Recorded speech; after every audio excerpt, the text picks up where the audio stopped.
She is busy going around the country. This final lap of the leadership race has split into two distinct campaigns. Liz Truss is busy telling us what she's going to do to win over the public ahead of an election in 2 years' time.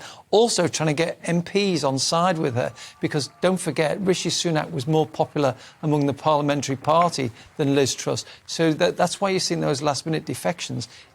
On the other hand, Rishi Sunak knows that he's behind among the voters, and he's trying to sweep up those last-minute votes and is touring the country trying to get every little vote he can. That's his only hope of getting into number 10. But, I mean, that in itself is interesting, isn't it? Because it means Liz Truss is already trying to garner public support, which is ultimately what matters if they're going to win the next general election. Yes, and I did have some fears for Liz Truss that she's given so many promises and pledges in order to win the party crown and the keys to number 10. Will she have anything left to give away in 2 years' time? It's interesting because when we did our poll, when was it, Friday morning? Friday morning, yes. Friday morning. And when we were asking people, what is the word that most springs to mind when you think of Liz Truss? The word that came up top was untrustworthy.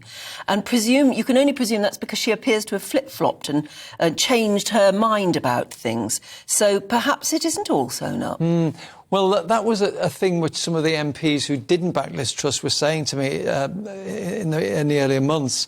Well, she'll be found out during a leadership campaign. She'll drop a gaffe. And that was the one thing I think Rishi Sunak was pinning his hopes on, was that she would implode. Now, there was one moment where she made this pledge to have regional pay boards, which would have meant massive pay cuts for teachers, police officers and other public servants. But she made a very swift U-turn on that, which saved her skin in many ways.